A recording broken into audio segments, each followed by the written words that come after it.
우리가 다 인생을 열심히 살지 않습니까? 특별히 우리 대한민국 사람들은 전 세계에서 제일 열심히 사는 사람들인 것 같아요. 할렐루야. 자타가 공인하는 사람들입니다. 우리 어렸을 때부터 아주 1살 때부터 말 배우는 것부터 시작해서 소변 뛰는 것까지 우리 아주 열심히 죄송합니다. 그렇게 뛰며 합니다. 미국에 우리 딸이 애를 키우는데 거의 4살, 만 4살 될 때까지 기저귀를 안 뛰어요. 그리고 그냥 왜 안 뛰냐? 애가 지금 다 알아듣고 똑똑한 애인데 왜 안 뛰냐 그랬더니 그냥 내버려 두는 게 좋은 거예요. 그러면서 요즘은 그렇게 키운답니다. 우리는 2살만 되면 막 안 뛰면 때리고 막 옛날에는 소금 쓰고 막 하고 그래갖고 강제로 빨리빨리 우리는 뛰어야 되는데 요즘 좀 달라진 것 같아요. 근데 우리는 열심히 뜁니다. 뛰는데 방향을 잘 잡고 뛰어야 돼요. 아무데나 뛰면 안 됩니다. 중국 고사에 이런 얘기가 있습니다. 지초북행이라는 지초, 초나라를 향해 가는데 가기는 북행, 북쪽으로 간다라는 그런 사자성어가 나온 건데 이런 고사예요. 옛날에 어떤 마차가 이렇게 이제 막 북쪽으로 가고 있는 거예요. 그래서 어떤 사람들이 이제 막 열심히 달려가고 있는데 중간에 이제 어디 이렇게 열심히 가십니까? 그러니까 초나라로 갑니다. 초나라는 남쪽에 있는데 그 남쪽에 있는데 왜 북쪽으로 가세요? 그러니까 아유 괜찮아요. 우리 말이 워낙 좋아갖고 괜찮습니다.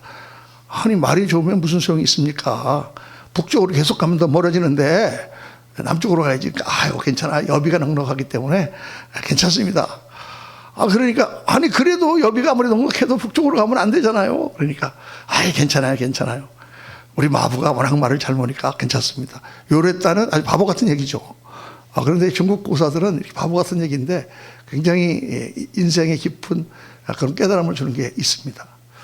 그래요. 마부가 아무리 좋고 말이 아무리 잘 달리고 아무리 돈이 많으면 무슨 소용이 있습니까? 지금 남쪽으로 가야 초나라가 나오는데 계속 북쪽으로 가면 안 되잖아요. 그렇죠.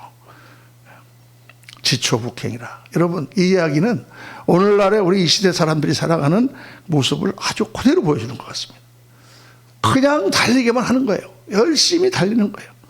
그냥 무조건 돈을 벌려고 열심히 일합니다. 교회에서도 열심히 일하는데 왜 일하는지 어디로 가야 되는지 우리가 어떤 방향으로 가야 되는지 그렇게 전혀 방향을 모르고 달리는 그런 게 너무 많다 말이죠. 뛰긴 뛰는데 어디로 가는지 모르는 거예요. 그러니까 한참 달리다가 이제는 지칠 대로 지쳐서 돌아보니까 내가 뛰기만 한 것입니다. 정말 내가 이 길을 오기를 원했던 것인가. 제가 몇 번 간증을 했는데 제가 이 말씀 전하다가 생각이 나는 거예요. 제가 이제 미국에 처음 가서 스테이튼 아일랜드라는 곳에서 있었을 때 저희 교회도 감리교회인데 그 옆에 뉴욕 성결교회라는 그 성결교회가 있었습니다. 그런데 거기에 남자 권사님이에요. 성결교회인데 권사님이에요. 남자가. 근데 그 권사님이 어느 날 연합집회에서 간증을 하는 거예요. 그 당시 나이가 한 55, 그 정도 됐습니다. 그랬는데 이분이 어떻게 간증하냐면 자기가 미국에 와서 정말 20년 동안 열심히 뛰었다는 거예요. 그냥 낮에는 가게에서 일하고 밤에는 트래픽이 없으니까 택시를 밤에 하고 잠은 도대체 언제 잔 거냐. 거의 잠잘 틈도 없이 아침 저녁으로 두 짭을 뛰면서 열심히 뛰었습니다. 그래가지고 집도 한 채 사고 또 그 사모님 부인에게 가게도 하나 만들어주고 막 그렇게 뛰었는데 어느 날 콱 쓰러진 거예요. 50대 중반밖에 안 되는데 심장이 문제가 생겨가지고 우리가 심장이 다 나가가지고 판막이 잘못돼갖고 움직이질 않는 거예요. 그래서 그 당시만 하더라도 지금으로부터 한 40년 전입니다. 그러니까 이게 심장 수술이라는 게 굉장히 어려운 거잖아요. 그래서 겨우 미국에서 열어가지고 거기다가 모타를 달아서 판막을 움직이게 했습니다. 그 당시만 하더라도 심장 수술을 한 번밖에 못 하는 거예요. 그런데 그 모타에 배터리가 들어있는데 그 배터리 수명이 3년이에요. 그러니까 이분은 앞으로 몇 년 살 수 있어요? 3년밖에 못 사는 거예요. 그런데 이렇게 가만히 이렇게 있으면은 칙칵 하고 이게 시계 가는 소리처럼 심장에서 모타가 들어가는 소리가 들린답니다. 그걸 간증하면서 나는 미국에 와서 어떻게 쓰든지 성공하고 어떻게 쓰든지 돈을 벌어가지고 하려고 막 뛰었는데 막 뛰다가 꽝 뭐가 부닥쳐갖고 탁 넘어져서 보니까 비석이 서 있더라는 것입니다. 그 이야기를 듣고 보니까 다 우리가 그렇게 사는 거예요. 그 사람만 그러는 게 아니에요. 3년 시한부 인생처럼 우리도 사실 언제 갈지 알지 못하는 인생을 살면서 그냥 뛰는 거예요. 뛰기만 뛰다가 쾅 부닥쳐 보면 앞에 비석이 있는 거예요. 지금까지 내가 무엇 때문에 뛰었는가, 왜 살았는가도 없이 그냥 그렇게 살아가는 것이 우리 인생이 아닌가. 오늘 말씀 보면은 정말 신앙의 삶을 정확하게 뭘로 표현하고 있습니까? 다름질이라고 표현하고 있습니다. 마라톤. 인생은 마라톤이에요. 올라가는 언덕이 있는가 하면 내려가는 그런 또 내리막길도 있습니다. 한순간만 뛰고 마는 것이 아니에요. 평생 뛰어야 됩니다. 결승점에 도달할 때까지 열심히 뛰어가는 그런 마라톤이다. 그런데 오늘 말씀은 정말 중요한 진리를 말씀하는데, 마라톤을 할 때 결승점을 바라보고 방향을 분명히 잡고 뛰어야 된다. 예수 믿는 사람들도 열심히 뛰죠. 그런데 무엇을 바라보고 우리가 뛰는가, 무엇을 목적으로 뛰는가, 그거를 확실히 해라. 그게 인생을 잘 사는 길이라는 것이죠. 여러분, 오늘 말씀은 방향을 바로 잡고 뛰십시오. 그냥 뛰면 안 됩니다. 방향을 바로 잡아야 됩니다.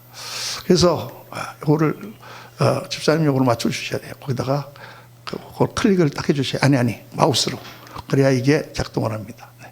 네.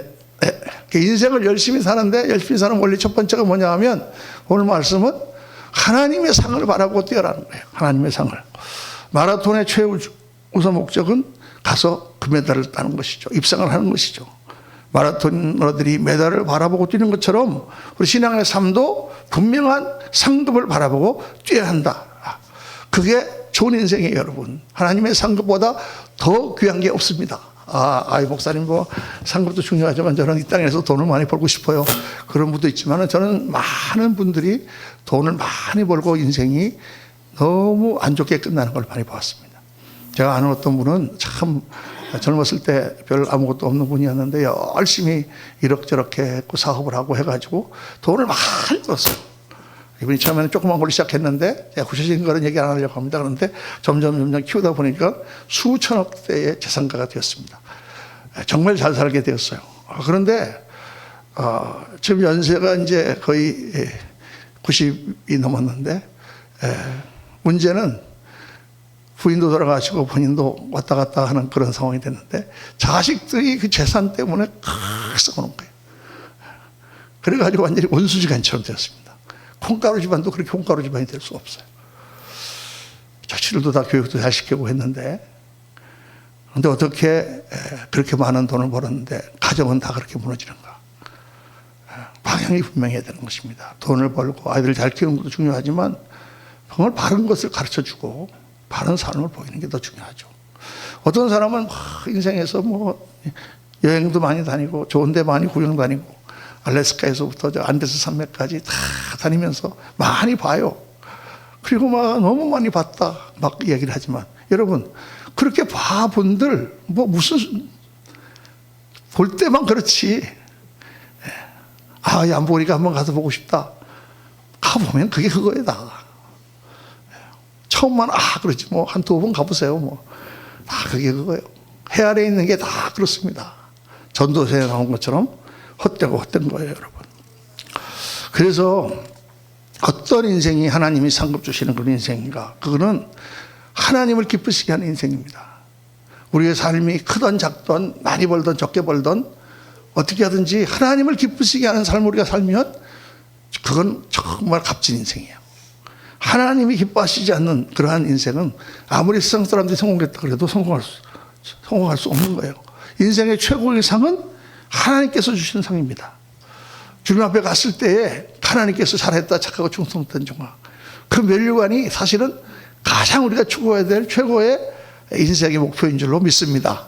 아멘. 그러면 뭐 목사님 그럼 뭐 죽어서 천당 가서 상급 받는 거는 목사님이나 하시지, 이 땅에서는 상급이 없나요? 이 땅에서도 있습니다. 이 땅에서 왜 없습니까? 이 땅에서도 하나님께서 많이 주시고 축복했어요. 하나님께 충성하는 사람들은 하늘의 축복도 주시고 이 땅의 축복도 주세요. 이 땅의 축복이 꼭 재벌이 되거나 높은 자리에 올라가는 건 아니죠. 아름답고 행복한 그러한 삶과 그런 가정과 그러한 인격과 너무 좋은 것들을 주시는 거죠. 그래서 우리 여호수아서에 보면은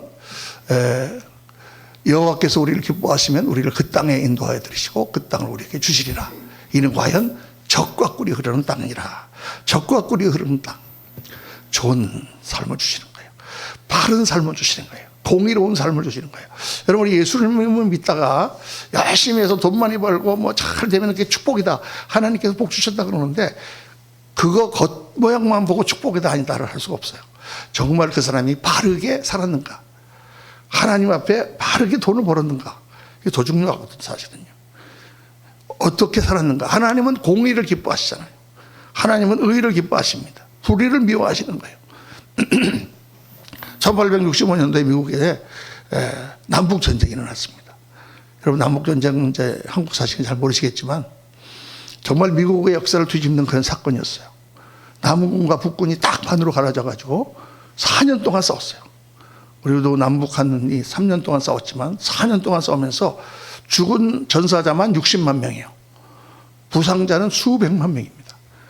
엄청난 남과 북의 싸움을 미국이 했습니다.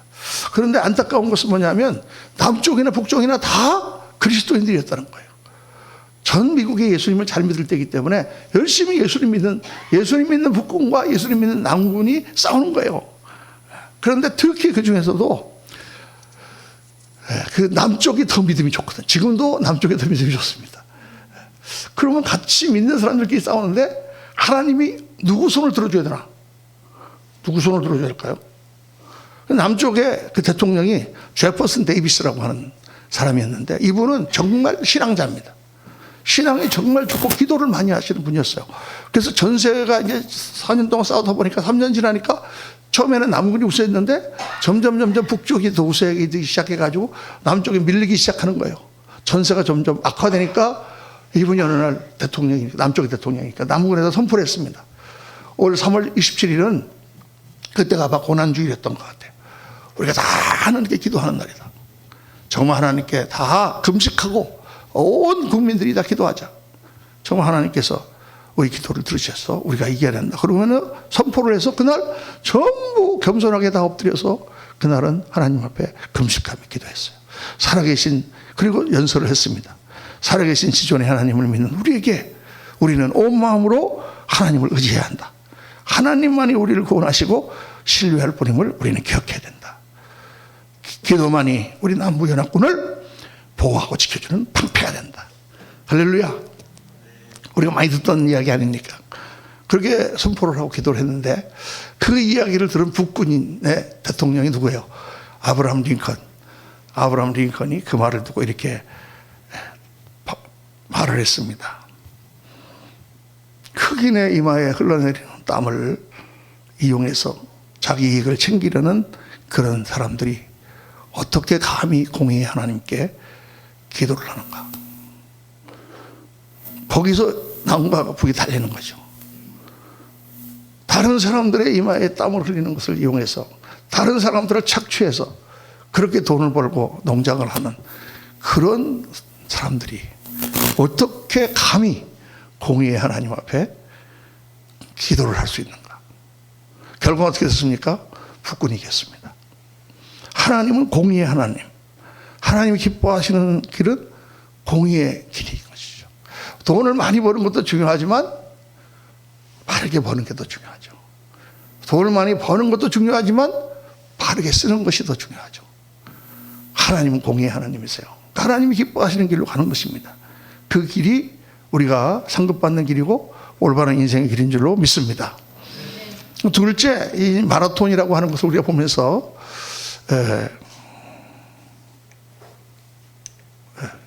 제가 얘기 안 했네.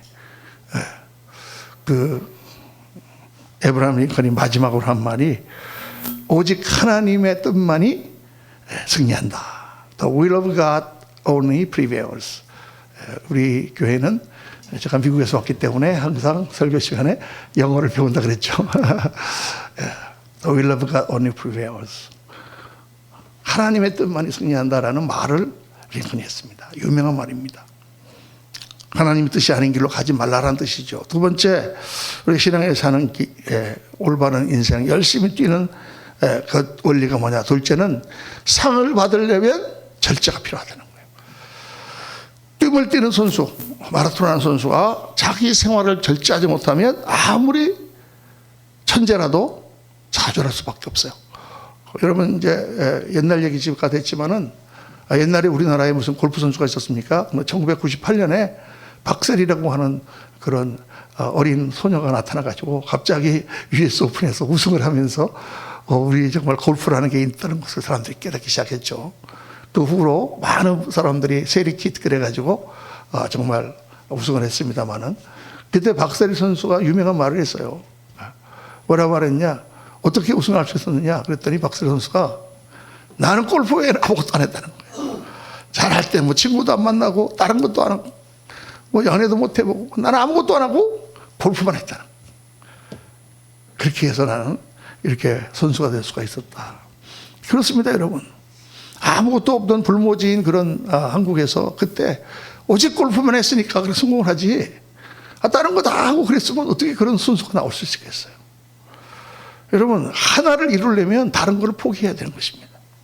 학생들 여기 좀 있잖아요. 잘 들어야 됩니다. 공부를 잘하려면 어떻게 해야 돼요? 다른 걸 포기해야 돼요. 공부도 잘하고 게임도 잘하고 할 수 없어요. 윤결이가 안 나왔나? 여기 있구나. 할머니가 맨날 게임은, 공부를 안 하고 게임만 한다고 맨날 그러는데 나한테 일렀어. 게임만 하면 공부를 잘할 수가 없습니다. 아멘입니까? 너무나 당연한 거예요. 내가 뭘 잘하려면 다른 거를 포기해야 되는 거예요. 예수 믿는 것도 마찬가지입니다. 정말 신앙생활을 잘하려면 다른 거를 포기해야 돼요. 세상의 삶을 포기해야 돼요. 하나님이 기뻐하시지 않는 것을 포기해야 돼요. 그래야만 내가 예수님을 잘 믿을 수가 있어요. 이것도 하고 저것도 다 잘할 수가 없다 그 말이에요. 언젠가 제가 이 달란트의 비유에 대해서 이렇게 묵상을 했는데, 달란트의 비유는 너무나 이렇게 거기에 좋은 내용들이 많아가지고 빠지고 가는 것도 있습니다. 그 중에 하나가 뭐냐면은, 한 달란트 받은 자가 주인한테 나와서 야단을 맞을 때 그 주인이 이렇게 말합니다.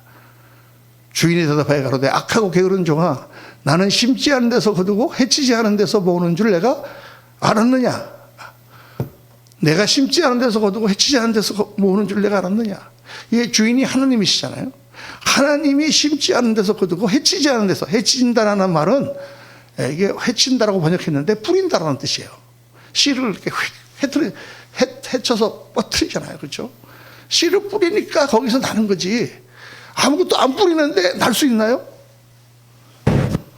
아무것도 안 뿌리는데 날 수가 없는 것입니다. 그러니까 하나님이 뭐라고 말씀하시느냐? 심은 대로 거두리라. 내가 뿌리지 않는데, 내가 심지 않은 데서 거두는 사람인 줄 알았더냐? 그렇지 않단 말이에요. 심어야만, 뭔가 심어야만 거기서 거두어지는 거예요. 하나님 나라도 마찬가지입니다, 여러분. 그런데 이 씨 뿌리는 게 사실 쉽지가 않죠. 다른 거를 포기한다는 게 쉽습니까?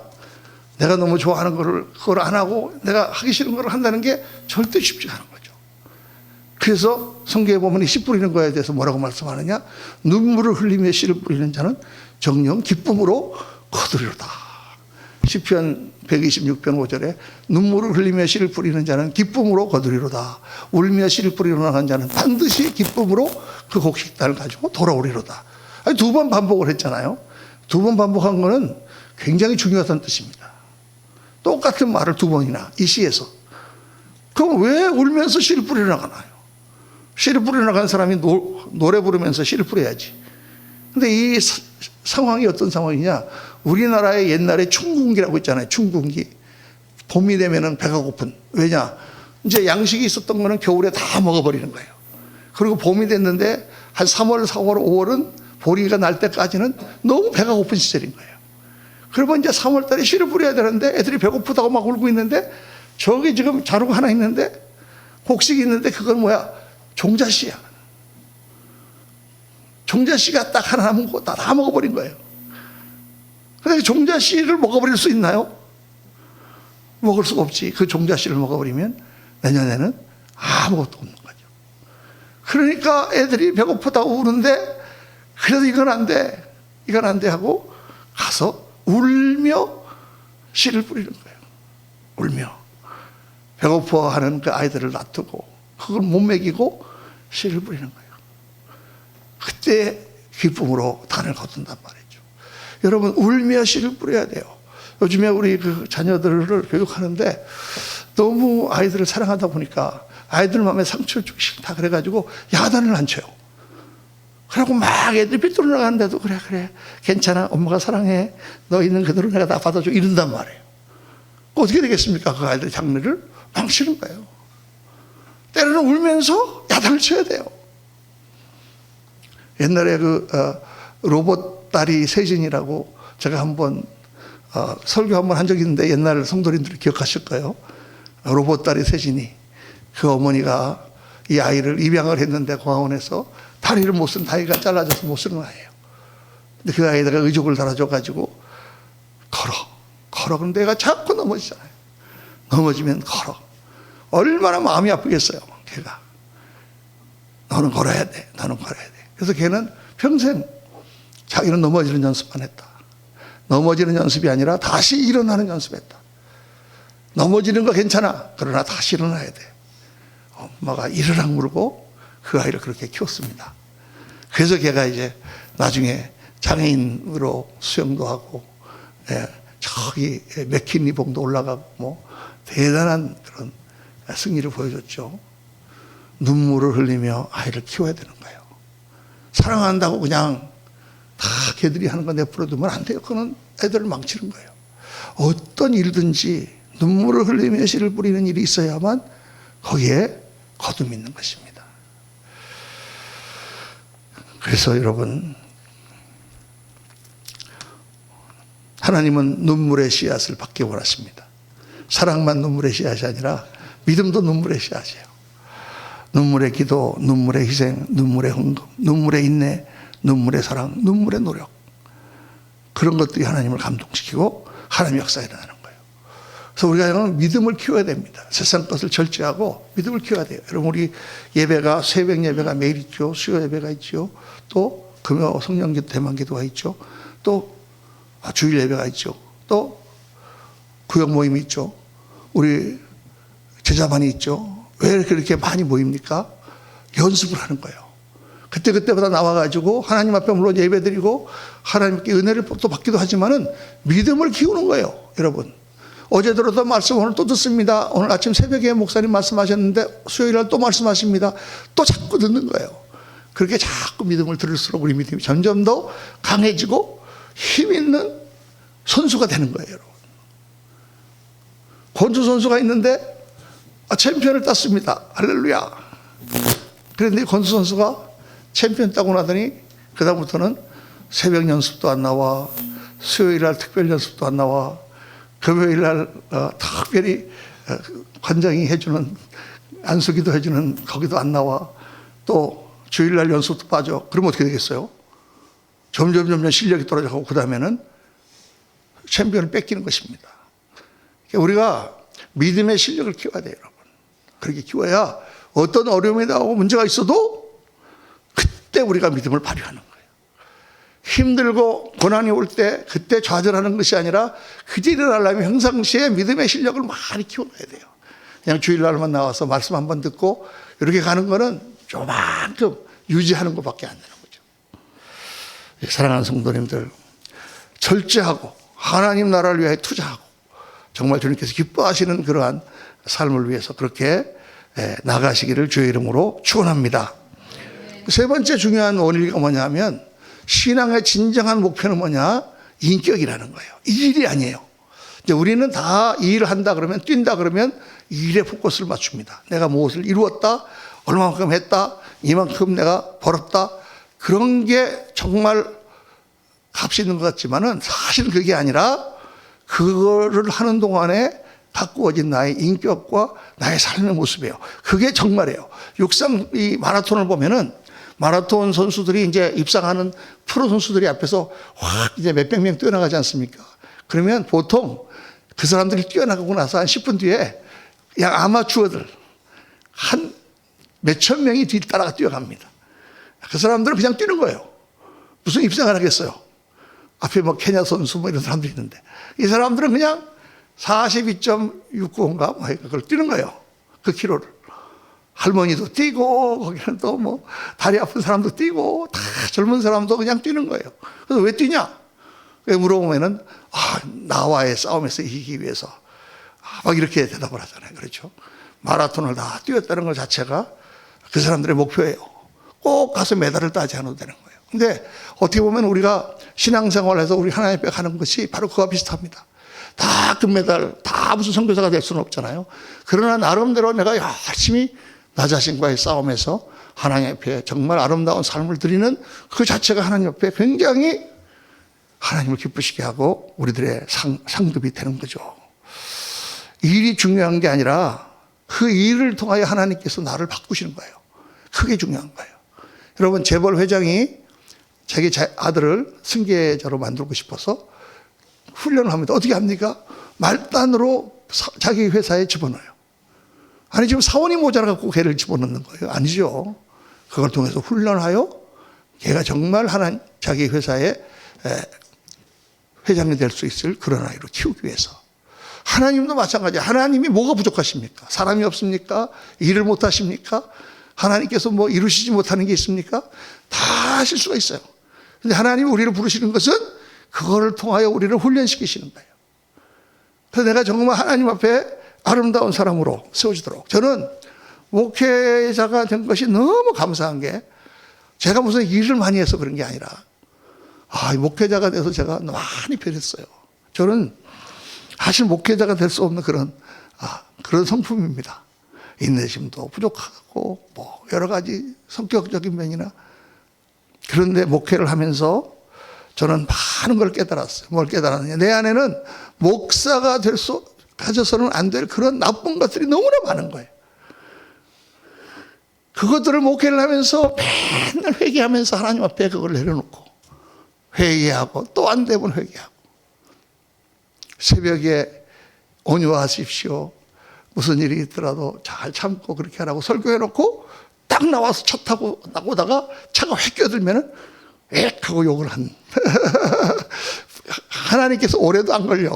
설교 끝나고 한 30분 만에 금방 문제를 주시는데 떨어집니다. 맨날 불합격이에요. 그런 목회를 하면서 저는 조금씩 하나님께서 바꿔주시고 변화시켜 주시고 아직도 갈 길이 멀지만 그래도 조금씩 하나님 앞에 변화되는 저의 모습을 발견하고 이게 가장 중요한 것이다. 자기의 삶이 변화되는 것 그거예요, 여러분. 그러니까 우리가 하나님의 일을 한다고 하면서 서로 싸우고 하나님 일을 한다고 하면서 짜증내고 그렇게 한다는 것 자체가 말이 안 되는 거죠. 하나님께서 무슨 일을 못해서 우리를 시키신 것도 아닌데 정말 어떻게 우리가 향방이 있는 그런 달리기를 할 것인가. 오늘 말씀 보면은 사도 바울이 이렇게 말합니다. 그러므로 나는 다름질하기를 향방 없는 것 같이 아니하고 싸우기를 허공을 치는 것 같이 아니하며 내가 내 몸을 쳐 복종하게 하면 내가 남에게 전파한 후에 자신이 도리어 버림을 당할까 두려워함이라. 지금 사도 바울이 나는 방향을 잡았다. 방향을 잡아서 나를 쳐서 복종시키는 일을 한다. 왜? 내가 일은 많이 했지만 남에게 복음을 많이 전파했지만 내가 나중에 하나님 앞에 버림받을 수 있기 때문에 이렇게 말하는 거예요.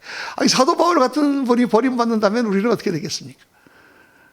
사도 바울처럼 많이 복음을 전도하고 그렇게 많은 일을 하신 분이 뭐라고 말씀하시냐면 이렇게 내가 일을 많이 해도 그 일은 아무 소용이 없고 내가 내 몸을 쳐서 하나님 앞에 복종하는 그렇게 하지 않으면 하나님께서 나를 버리실지도 몰라. 요게 포인트다. 요게 방향이다. 요게 올바른 향방이다라고 말씀하는 것입니다. 사랑하는 성도님들. 일을 많이 할 수도 있고 적게 할 수도 있고 우리한테 주는 거를 다 욕심을 갖고 할 수 있어요. 그러나 정말 중요한 것은 그 일을 하면서 내가 변해가는가. 내가 정말 하나님 앞에 바른 사람이 되어가는가. 그게 우리들의 인생의 목표고 주님 앞에 갔을 때에 우리가 내놓을 것입니다. 저는 너무 단점도 많고 너무 실수도 많이 하고 부족한 사람이지만 주님 앞에 갔을 때 내 있는 모습을 다 내놓고 주님에게 내가 부족합니다. 이렇게 못했습니다. 그래서 주님께서 내 마음을 알아주시고 나를 칭찬하실 그게 정말 기대가 되는 거예요, 여러분. 여러분, 인생은 달리기입니다. 달리기인데 예선이 없어요. 모든 인생은 결승전입니다. 왜요? 한 번밖에 기회가 없기 때문에. 두 번 기회가 없습니다. 요 인생 경기를 마치면 또 다른 기회가 없어요. 마지막 싸움이에요. 한 번 인생은 마지막 싸움입니다. 잘 달려야 됩니다. 여러분, 오늘 말씀을 잘 들으시고 하나님 주신 말씀처럼 하나님 열심히 두겠습니다. 절제하고 희생하여 목표를 이루어가겠습니다. 그러나 방향을 분명히 하겠습니다. 하늘의 상급, 하나님이 기뻐하시는 사람으로 내가 그렇게 살겠습니다. 그리고 일도 중요하지만 그 길을 통하여 하나님 나를 보고 계시는데 내가 정말 아름답고 거룩한 모습으로 변해가겠습니다. 여러분의 기도가 되시고 또 저의 기도가 되고 우리들의 목표가 되시기를 예수님 이름으로 축원합니다. 우리 다 일어나셔서 우리 교회 찬송 354장 주를 앙모하는 자 1절 3절 부르시고 우리 오늘 기도하고 예배를 마치겠습니다.